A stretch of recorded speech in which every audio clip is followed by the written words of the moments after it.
glorificamos, Pai, pela vida do Caio, da Jenny, Senhor, das meninas, da sua família, a família da Jenny também, Senhor, que o Senhor venha abençoar.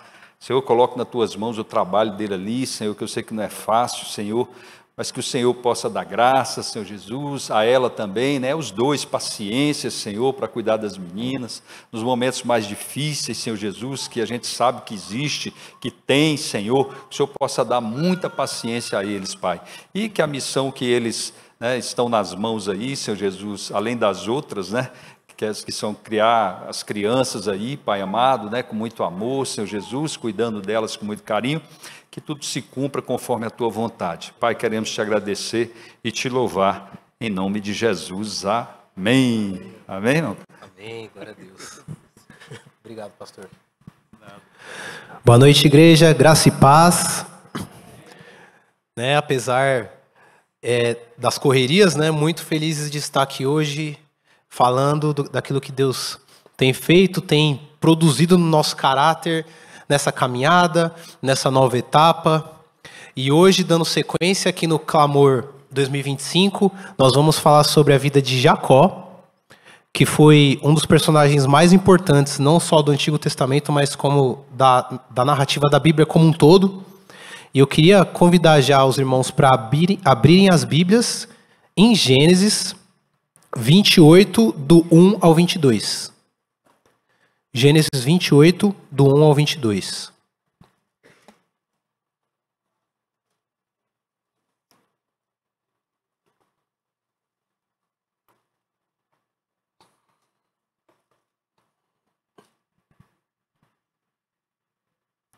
Diz assim: Então Isaque chamou Jacó, deu-lhe sua bênção e lhe ordenou: não se case com mulher cananeia. Vá a Padã-Arã, a casa de Betuel, seu avô materno, e case-se com uma das filhas de Labão, irmão de sua mãe. Que o Deus Todo-Poderoso o abençoe, faça-o prolífero e multiplique os seus descendentes, para que você se torne uma comunidade de povos. Que ele dê a você e a seus descendentes a bênção de Abraão, para que você tome posse da terra na qual vive como estrangeiro, a terra dada por Deus a Abraão. Então, Isaque despediu Jacó e este foi a Padã-Arã, a Labão, filho de Betuel, o arameu, irmão de Rebeca, mãe de Jacó e Esaú. Esaú viu que Isaque havia abençoado a Jacó e o havia mandado a Padã-Arã para escolher ali uma mulher e que, ao abençoá-lo, deram-lhe a ordem de não se casar com mulher cananeia. Também soube que Jacó obedecera a seu pai e a sua mãe e fora para Padã-Arã. Percebendo então Esaú que seu pai Isaque não aprovava as mulheres cananeias, foi à casa de Ismael e tomou a Maalate, irmã de Nebaiote, filha de Ismael, filho de Abraão, além das outras mulheres que já tinha. Jacó partiu de Berseba e foi para Harã. Chegando a determinado lugar, parou para pernoitar, porque o sol já se havia posto. Tomando uma das pedras dali, usou-a como travesseiro e deitou-se. E teve um sonho, no qual viu uma escada apoiada na terra. O seu topo alcança os céus, e os anjos de Deus subiam e desciam por ela. Ao lado dele estava o Senhor, que lhe disse: Eu sou o Senhor, o Deus de seu pai Abraão e o Deus de Isaque. Darei a você e a seus descendentes a terra na qual você está deitado. Seus descendentes serão como o pó da terra e se espalharão para o oeste e para o leste, para o norte e para o sul. Todos os povos da terra serão abençoados por meio de você e da sua descendência. Estou com você e cuidarei de você, aonde quer que vá, e eu o trarei de volta a esta terra. Não o deixarei enquanto não fizer o que lhe prometi. Quando Jacó acordou do sono, disse: sem dúvida o Senhor está neste lugar, mas eu não sabia. Teve medo e disse: temível é este lugar, não é outro senão a casa de Deus. Esta é a porta dos céus. Na manhã seguinte, Jacó pegou a pedra que tinha usado como travesseiro, colocou-a de pé como coluna e derramou óleo sobre seu topo. E deu o nome de Betel àquele lugar, embora a cidade anteriormente se chamasse Luz. Então Jacó fez um voto dizendo: se Deus estiver comigo, cuidar de mim nessa viagem que estou fazendo, prover-me de comida e roupa, e levar-me de volta em segurança à casa de meu pai, então o Senhor será o meu Deus. E esta pedra que hoje coloquei como coluna servirá de santuário de Deus. E de tudo o que me deres, certamente te darei o dízimo.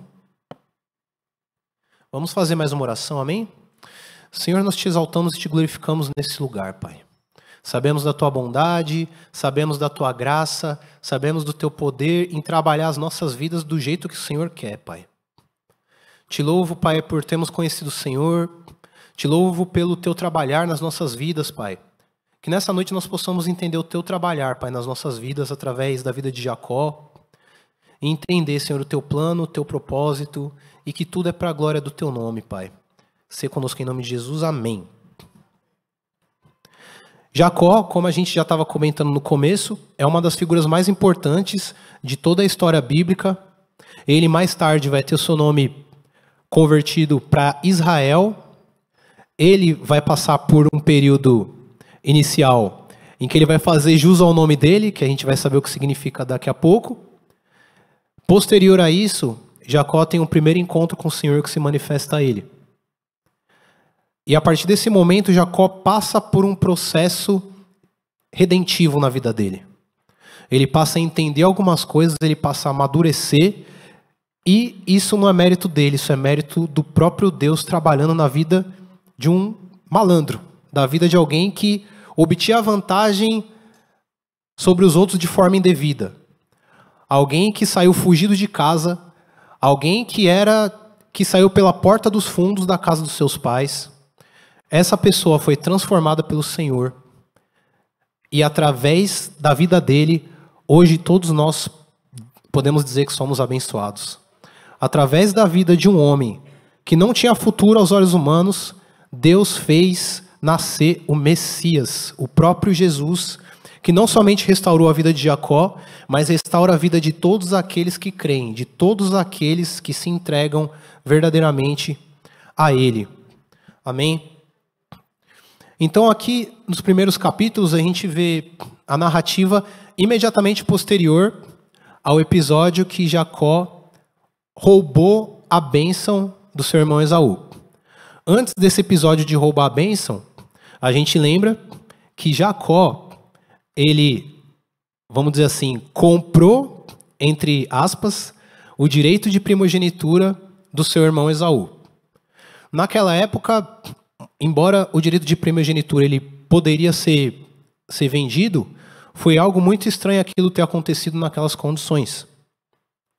O direito de primogenitura ele dava ao filho mais velho não somente a parte maior da herança dos seus pais quando ele morresse, mas uma certa supremacia geográfica para os seus descendentes. Então era algo que estendia um pouco a visão da pessoa em particular e se estendia até a descendência dele. Então era algo muito importante, era algo que deveria ser honrado, que deveria ser preservado. E que se eventualmente fosse vendido, que não fosse da forma que aconteceu com Esaú. E isso foi loucura. Esaú vendeu seu direito de primogenitura por causa de um prato, de um manjar. Por outro lado, Jacó não é totalmente santo nessa negociação. Até porque Esaú era um caçador, ele pode ter voltado há dias sem caçar, o texto não entra nos detalhes, mas dependendo da fome com que a pessoa se encontra, ela vai estar realmente desesperada. E Jacó lançou mão disso de forma indevida. É como se um jogador de futebol tivesse caído no chão, e aí o colega do time adversário como às vezes a gente vê, né, ele pega o outro pela mão e levanta. Como se ele falasse, tá bom, eu vou te levantar, mas só se você fizer um gol contra. Jacó, ele usou disso de uma forma muito indevida, ele usou a vulnerabilidade do irmão dele para obter algo que ele julgava importante. Aqui, isso está longe de ser uma negociação justa. Lá em Provérbios, a palavra de Deus vai dizer que a balança enganosa é abominação para o Senhor, mas o trato justo entre duas partes é o seu prazer. Ou seja, Deus se alegra do trato justo, não de um trato indevido, não de uma vantagem obtida em cima de uma fraqueza de uma pessoa. Então, Jacó ele já começou meio que a fazer jus ao nome dele, que significa agarrador de calcanhar, ou em algumas versões, malandro, aquele que passa a perna, aquele que é o suplantador, aquele que vai obter esse tipo de vantagem.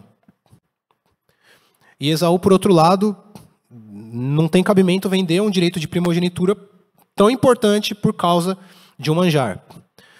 Esse foi o primeiro episódio curioso na história dessa família, que já começou com uma relação extremamente questionável, extremamente conturbada, entre dois irmãos que cresceram debaixo de um mesmo teto, que cresceram no mesmo background, que com certeza ouviram falar das maravilhas que Deus fez, porque Esaú e Jacó eram filhos de Isaac.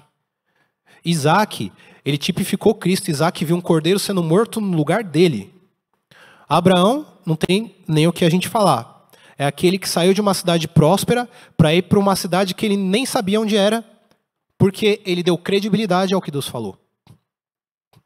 Então a gente já vê uma disfunção nessa relação familiar entre eles. Na sequência, num segundo episódio, sob mentoria de Rebeca, sob mentoria da mãe de Jacó, ele vai se disfarçar de Esaú, por assim dizer, para enganar o próprio pai que abençoou o filho errado, no sentido de dar a bênção patriarcal. E a bênção patriarcal foi aquilo que Jacó fez, que você e os seus descendentes sejam abençoados, que nunca falte o orvalho. Orvalho para nós é meio... a gente não entende tanto porque não é muito da nossa realidade. Mas numa terra muito árida e muito desértica, o orvalho fazia toda a diferença para cultivo de terra, era um sinal de prosperidade. Foi declarada a bênção sobre Jacó em relação a ele ser o cabeça. E quando Esaú voltou, já era tarde demais, a bênção já tinha sido proferida. E algo que a gente se pergunta é, mas o que custava Isaac ter proferido também palavras de bênção para Esaú, da mesma forma que ele proferiu para Jacó? São palavras. Entretanto, na cultura antiga, essas bênçãos patriarcais declaradas verbalmente tinham o mesmo peso de um documento por escrito nos nossos dias. Por isso que quando Esaú já chegou, Isaac falou, não tem mais como. Está chancelado e abençoado ele está. E depois de ter sido enganado, Isaac vai tremer. A palavra de Deus diz que ele se submete de um temor imenso ali por ter abençoado o filho errado com a bênção patriarcal. Então a gente vê nessa história um background extremamente complicado familiar. Você vê um pai que é induzido pelos sentidos, abençoou o filho errado, ele achou que iria morrer naquela hora, por isso ele fez tudo aquilo, mas ele também chamou Esaú e falou, Esaú, me faz um prato de comida gostoso que eu sei que você faz porque eu vou morrer. E o texto também vai dizer que Isaac preferia Esaú justamente por causa do guisado que Esaú preparava das caças que ele trazia. Então, o primeiro alerta que chega para nós é esse. Quando a gente talvez se deixa levar demasiadamente pelos nossos sentidos e prioriza isso acima das coisas espirituais, os nossos sentidos podem nos enganar, assim como fizeram com Isaac. E aí já começa toda uma relação conturbada, dando continuidade. Na sequência, aqui já dentro do texto base,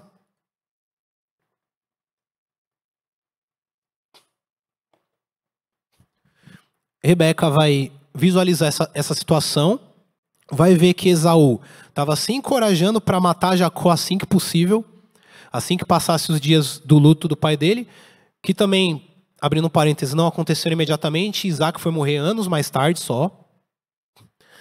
E Rebeca conversou para que Jacó ele fosse a Padã-Arã com o pretexto de arrumar um casamento, que também uniu as duas coisas, né? Esaú tinha 2 mulheres cananeias que eram uma amargura, traziam só tristeza e mágoa para a vida de Isaac e Rebeca. Então a orientação foi que Jacó fosse logo embora para um casamento. Isaac, surpreende que Isaac também abençoou Jacó nesse sentido. Então, para alguém que sabia que estava saindo de casa, numa situação vexatória, alguém que saiu de casa pela porta dos fundos, recebeu uma bênção de um pai, foi muito importante naquele momento. Que o Deus Todo-Poderoso abençoe, faça-o prolífero e multiplique seus descendentes. Então essa bênção, ela tinha a calhar. Ela veio a calhar naquele momento. Então Jacó seguiu para uma pequenina caminhada de 800 quilômetros, desde Berseba até Padã-Arã, região da Síria. Algumas traduções vão dizer Mesopotâmia. Ele teve a pequenina caminhada de 800 quilômetros para fazer, para chegar até aquele local e se casar ali. E a gente viu também que, curiosamente, a Bíblia ela tem esses paralelos. Enquanto Jacó foi se casar com uma prima dele em um lugar, Esaú, por outro lado, foi fazer a mesma coisa. Ele foi para a família de Ismael, para o clã de Ismael, que é descendente de Abraão também, filho de Abraão, casar-se com uma terceira mulher. Além das 2 que ele tinha, Esaú finalmente se tocou que as escolhas que ele fez não foram boas. E aí ele foi tentar remediar isso com um remendo, se casando com uma outra moça que poderia eventualmente trazer mais alegria para os pais. Infelizmente é isso que acontece quando nós ainda não temos um encontro verdadeiro com o Senhor. Simplesmente nascer num lar cristão não resolve. Simplesmente conhecer Deus somente de ouvir falar também não resolve. Enquanto a gente ainda não tiver um encontro verdadeiro com o Senhor e não se entregar a Ele, tudo que a gente vai fazer é o que Esaú fez. Fazer coisas para agradar pessoas. Remendos em cima de outros remendos. E não é essa a vontade de Deus para nós. Muitas vezes, o Senhor vai trazer na nossa vida aquilo que a gente chama de disciplina redentiva. É aquilo que vai nos aprimorar o caráter, embora isso nos ensine muitas coisas, muitas vezes pela dor. Lá no Salmo 119, o salmista vai dizer: foi-me bom ter sido afligido, porque hoje eu aprendi a honrar os seus mandamentos. Então, isso não deveria, a gente não deveria chegar ao ponto de Deus precisar nos corrigir de uma forma um pouco mais apertada, para a gente se voltar para Ele, mas eventualmente é necessário. E quem sabe como tratar na minha vida e na sua é o Senhor. Do jeito dele, e é do jeito que vai funcionar para a gente e para a glória de Deus. A partir do versículo 10, a gente tem um outro episódio.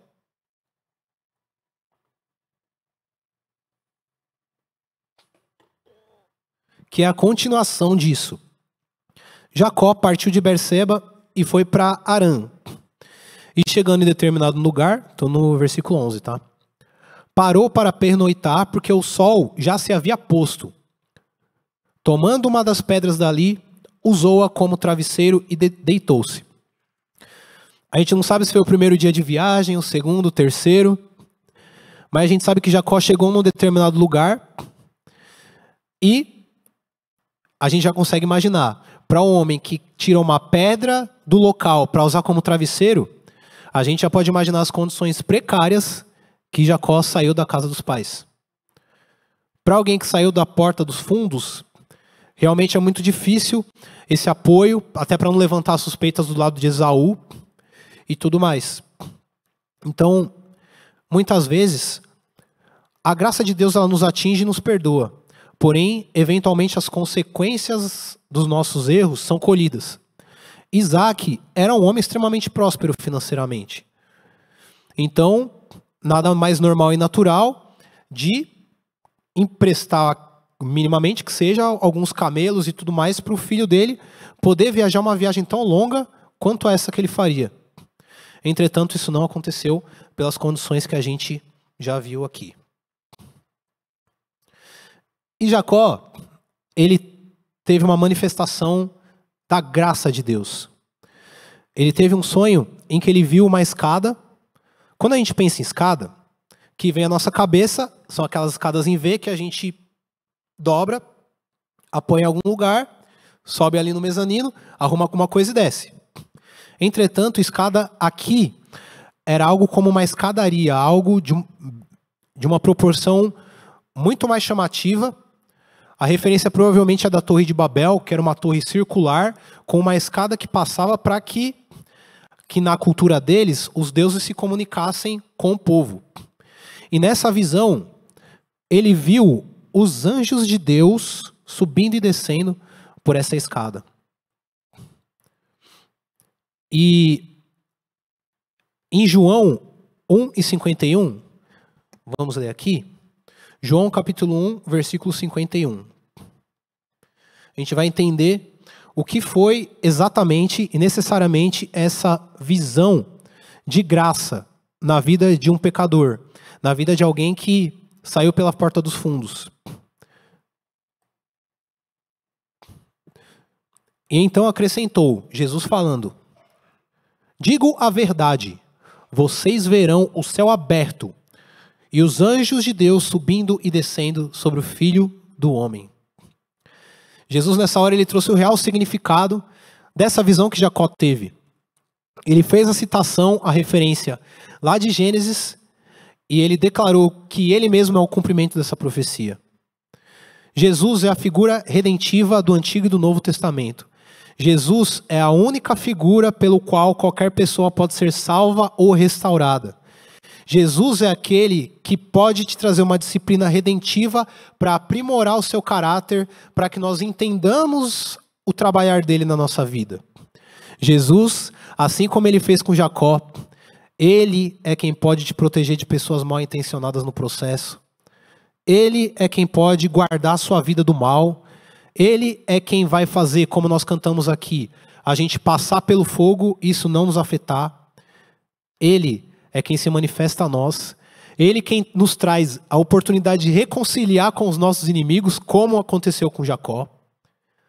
Isso quem faz é a pessoa bendita de Jesus na nossa vida.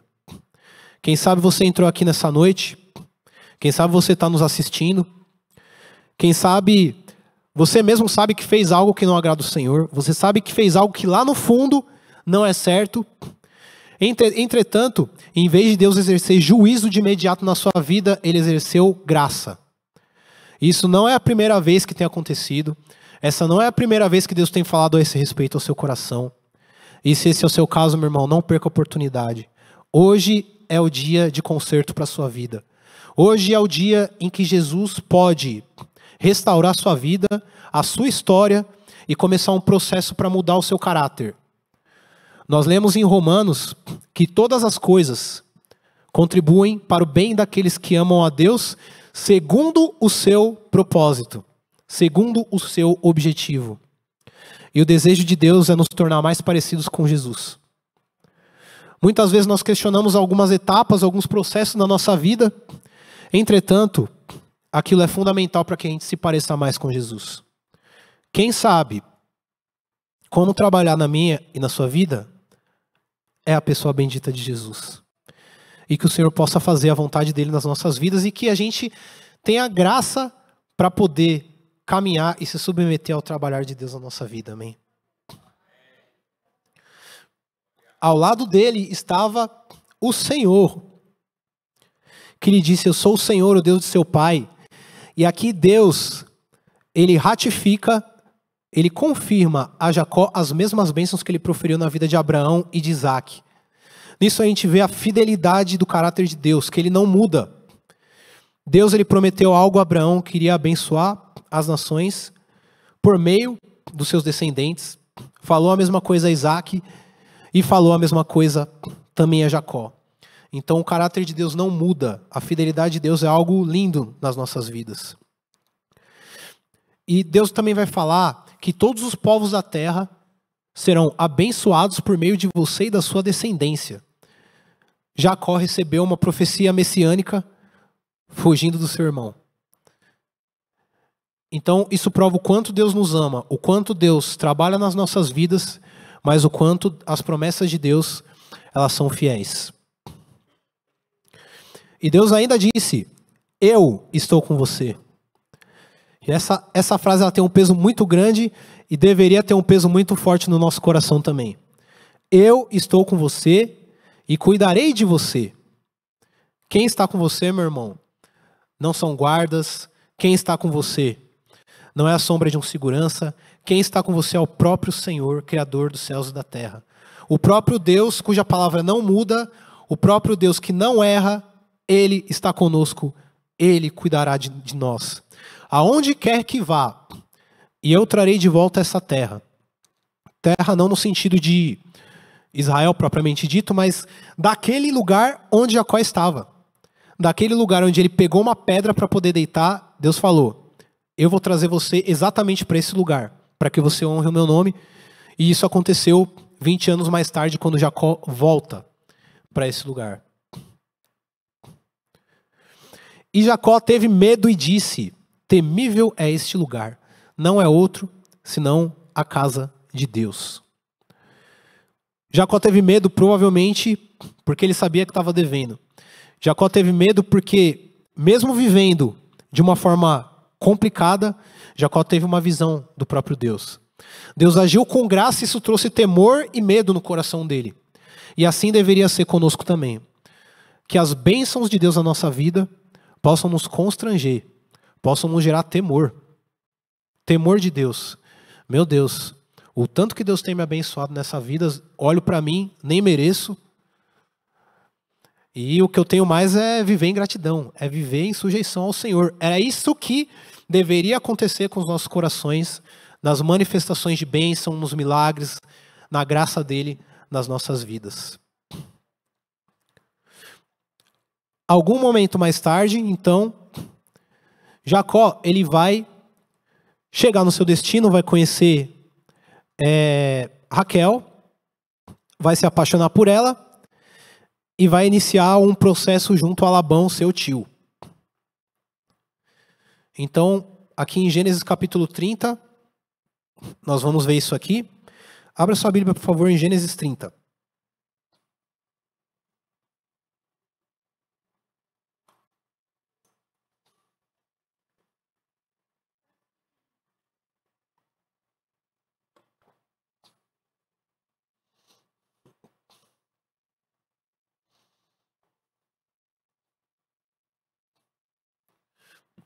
Nesse período que Jacó vai, só fazendo um resumo antes, Jacó ele vai trabalhar 7 anos para, vamos dizer, pagar o dote por Raquel, só que Jacó encontrou alguém mais esperto que ele.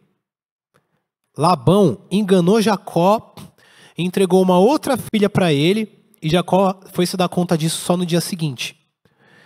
E aí ele foi reclamar com Labão e falar: meu, o que é isso? Eu não trabalhei 7 anos pro dote por Raquel. E aí Labão inventa aquela historinha bonitinha que a gente já conhece, né? Que aqui não é costume de dar a filha mais nova em casamento antes da mais velha. E por isso Jacó teve que trabalhar outros 7 anos só por causa de casamento. Então, às vezes a gente aprende algo em relação ao que plantamos. E Jacó ali, ele acabou negociando com alguém que era mais esperto do que ele e acabou aprendendo algo pela dor aqui. Depois desses 7 anos, aí já são 14, né? E Jacó vai trabalhar outros 6 anos agora para construir um patrimônio, para construir algo para a própria família dele. E esse episódio foi uma novela.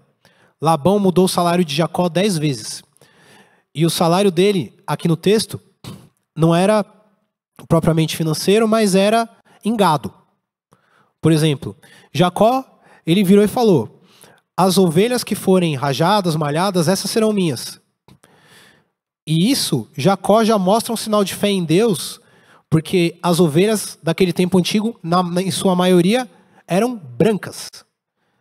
E Jacó mostrando que o meu salário vai ser as malhadinhas, ele já está dizendo que ele confia no Senhor para trazer isso. Entretanto, o que Labão fez? Ah, é? Tá bom. Proposta muito boa, bom negócio. Labão virou as costas, separou as poucas ovelhas malhadinhas que tinham e deu para os filhos dele. Então Labão trapaceou mais uma vez com Jacó. Entretanto, vai acontecer o que a gente vai ver agora no capítulo 30. Jacó, porém, ouviu falar que os filhos de Labão estavam dizendo: Jacó tomou tudo que o nosso pai tinha e juntou toda a sua riqueza à custa do nosso pai. E Jacó percebeu que a atitude de Labão para com ele já não era a mesma de antes. E o Senhor disse a Jacó: volte para a terra de seus pais e de seus parentes, e eu estarei com você. Jacó mandou chamar Raquel e Lia para virem ao campo onde estavam seus rebanhos. E lhes disse: vejo que a atitude de seu pai para comigo não é mais a mesma, mas o Deus de meu pai tem estado comigo. Vocês sabem que trabalhei para o seu pai com todo o empenho, mas ele me tem feito de tolo, mudando o meu salário 10 vezes. Contudo, Deus não permitiu que ele me prejudicasse. Se ele dizia: as crias salpicadas serão seu salário, todos os rebanhos geravam filhotes salpicados. E se ele dizia: as que têm listradas serão seu salário, todos os rebanhos geravam filhotes com listras. Foi assim que Deus tirou os rebanhos de seu pai e os deu a mim. Então aqui a gente vai ver algo muito interessante. Muito embora a intenção de Labão era prejudicar, Deus fez aquilo converter de uma forma para abençoar Jacó. Então Labão ele falava: não, a partir de agora, seu salário não vão ser as rajadinhas, vão ser as malhadas. Aí o rebanho passava a dar ovelhas malhadas. E aí Labão via aí, tá dando muita ovelha malhada, deixa eu mexer nesse negócio. Vai ser agora as rajadinhas. Tá bom. E aí passava os rebanhos a ter as ovelhas rajadas. Então, aqui esse texto não está fazendo nenhuma apologia à teoria da prosperidade, nem nada do tipo. Entretanto, a gente sabe que quem determina se algo vai dar certo ou não é o Senhor. Pessoas mal intencionadas, elas podem fazer um certo barulho, mas o que determina é a vontade de Deus na nossa vida. E Jesus, Deus, ele pode nos guardar desse tipo de situação. O poder é dele. Então, é importante a gente entender isso, que quem determina se algo vai dar certo ou não, mesmo numa situação humanamente complicada, é o Senhor nas nossas vidas. E foi assim que ele fez a Jacó. E quando Jacó finalmente vencer esses 20 anos, e ele saiu de lá, ele voltou extremamente próspero. E agora a gente vai entrar num terceiro episódio da vida de Jacó que a gente vai abordar nessa noite, que é mais um encontro dele com Deus e o efeito que isso produziu na vida dele. Então, vou pedir para vocês abrirem Gênesis 32.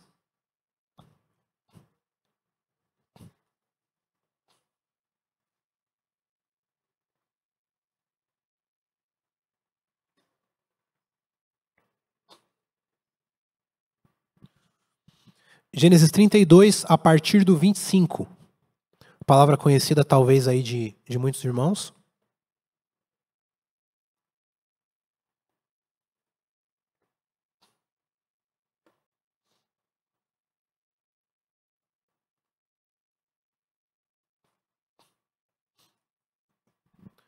Quando o homem viu que não poderia dominá-lo, tocou na articulação da coxa de Jacó, de forma que se lhe deslocou a coxa enquanto lutavam.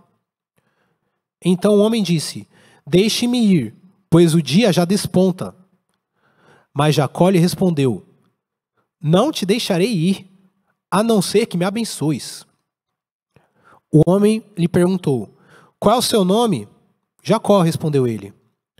Então disse o homem: seu nome não será mais Jacó, mas sim Israel, porque você lutou com Deus e com os homens e prevaleceu. Em algumas traduções aí vai dizer, né? Então aqui nesse episódio, Jacó já de volta à terra, ao território de onde ele veio, 20 anos mais tarde, extremamente abastado, e ele já percebe que Esaú está vindo ao encontro dele com 400 homens. O irmão que há 20 anos atrás ele defraudou 2 vezes, estava agora vindo ao encontro dele com 400 homens 20 anos depois. Jacó ele começa a se apavorar, Jacó começa a ficar com medo. Entretanto, ele fez aquilo que eu e você deveríamos fazer sempre que uma situação parecida acontece. Foi orar ao Senhor. E Jacó vai falar, Deus, ele vai usar exatamente a promessa de Deus. Deus, o Senhor prometeu que através da minha linhagem as nações seriam bem-sucedidas. O Senhor prometeu, eu sei que o Senhor não falha nisso. E Jacó já demonstra conhecer parte do caráter de Deus aqui. E na sequência dessa oração, acontece isso. Um homem se põe a lutar com Jacó até o amanhecer. E Jacó lutando, brigando com esse homem, briga, não briga, pega, não pega. E logo ao raiar da noite, o homem, aquele anjo, que na verdade é uma própria manifestação do Senhor, é uma teofania aqui, ele toca na coxa de Jacó e se desloca e Jacó sai mancando. A coxa era parte do guerreiro que era protegida por uma espada. Então ela poderia ser associada à força, à virilidade daquele guerreiro. E o anjo do Senhor tocando na coxa de Jacó já é um sinal claro para Jacó de que ele não chegou até aqui e ele não pode continuar vivendo pelas suas próprias forças, e sim está na dependência do Senhor. Muitas vezes, o Senhor toca em áreas das nossas vidas de uma forma didática, para nos ensinar a viver na dependência dEle. Muitas vezes, o processo pelo qual nós passamos, a gente questiona, a gente não entende, Deus, por que isso? Deus, por que eu estou passando por isso, por essa situação? Entretanto, Deus ele pode estar nos ensinando algo. Porque é muito fácil para nós, humanos, e eu sou o primeiro a falar isso, se deixar levar por orgulho, por soberba, por arrogância. E muitas vezes o Senhor vai tocar exatamente na sua suposta virilidade, na sua suposta arma em que você se gloria, para poder te ensinar que nós não estamos vivos e não chegamos onde chegamos por qualquer outro motivo, a não ser pela boa mão do Senhor conosco. Então, isso já ensinou para Jacó muita coisa. E na sequência desse acontecimento, ele vai se reencontrar com Esaú, e muito ao contrário das expectativas de Jacó, esse encontro, ele é maravilhoso. Ele é um encontro de reconciliação entre 2 irmãos que estavam brigados há 20 anos por conta de desonestidade, por conta de fraude, por conta de mentiras, por conta de engano. E Deus, ele derramou essa bênção. Porque uma bênção muito grande nas nossas vidas é a reconciliação. Uma bênção muito grande nas nossas vidas é quando nós podemos nos reconciliar com as pessoas, com as quais ou nós fomos feridos ou que nos feriram. Porque a gente tem que concordar que nós somos feridos pelas pessoas e nós ferimos as pessoas. As duas coisas acontecem. Podemos ter certeza. E uma das bênçãos grandes que o Senhor nos dá é a reconciliação com essas pessoas. E Jacó vai dizer coisas de como a face do meu irmão é igual à face de Deus. Ele vai dar presentes caros a Esaú. Né? O texto vai falar de 400 carneiros, alguma coisa do tipo. Vai falar sobre 40 vacas e 10 touros. A gente vai ver na lei de Moisés que lá nos sacrifícios tinha aqueles mais abastados que davam bois, né, gado. Outros que eram mais ou menos que davam ovelhas e outros que tinham pouca condição que davam rolinhas, pombinhos. E o boi era aquele que era mais abastado. E Jacó, deu de presente 40 vacas e 10 touros. Somando com as outras coisas, era um capital suficiente para Esaú talvez se refazer financeiramente, se fosse o caso, para ele começar algo extremamente proveitoso ali. E quem faz isso, quem mexe com essas coisas na nossa vida é o Espírito Santo de Deus. Ele transforma pessoas egoístas, pessoas que querem obter vantagem individualista em tudo, para poderem ser generosos. E aqui a gente vê, irmãos, que o Senhor Jesus é a figura redentiva que eu e você precisamos. Jesus foi a figura que Jacó precisava para poder entender o trabalhar de Deus na vida dele, para entender a bênção de Deus na vida dele. Isso trouxe uma responsabilidade para Jacó.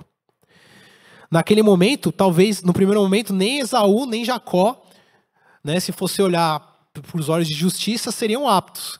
Um era trapaceiro e o outro amava mais os prazeres e sentidos do que qualquer outra coisa na vida, até mesmo o que era bom para os próprios descendentes. Então Jacó passa por essa disciplina redentiva, na qual ele aprendeu. Ele viu o Senhor face a face e a vida dele foi poupada, como ele escreve. E muitas vezes, isso nessa noite, dessa palavra, não é a primeira vez que eu e você escutamos, não é a primeira vez que você escuta sobre manifestação de graça, mesmo em meio a um caminho questionável que a gente escolhe. E hoje é o convite do Senhor para mim e para a sua vida, para a gente entregar verdadeiramente o nosso coração ao Senhor e que a nossa oração seja para entendermos o trabalhar dele nas nossas vidas. Jesus é a figura redentiva que eu e você precisamos. Jesus é a figura redentiva que muda o nosso caráter do jeito dele, mas muda e é eficiente. Jesus é aquele que pode te livrar de pessoas mal intencionadas. Jesus é aquele que te leva e traz em segurança. Jesus é aquele que pode nos fazer reconciliar com os nossos inimigos. Como diz o Salmo 103. Bendize, ó minha alma, ao Senhor, porque é Ele quem coroa a tua vida de bens. É Ele quem perdoa os teus pecados. É Ele quem cura as tuas doenças. E que nós possamos agradecer e exaltar esse Deus tão grande que tantas coisas tem feito na minha e na sua vida e tantas mais Ele fará. Amém? Que Deus abençoe sua vida em nome de Jesus.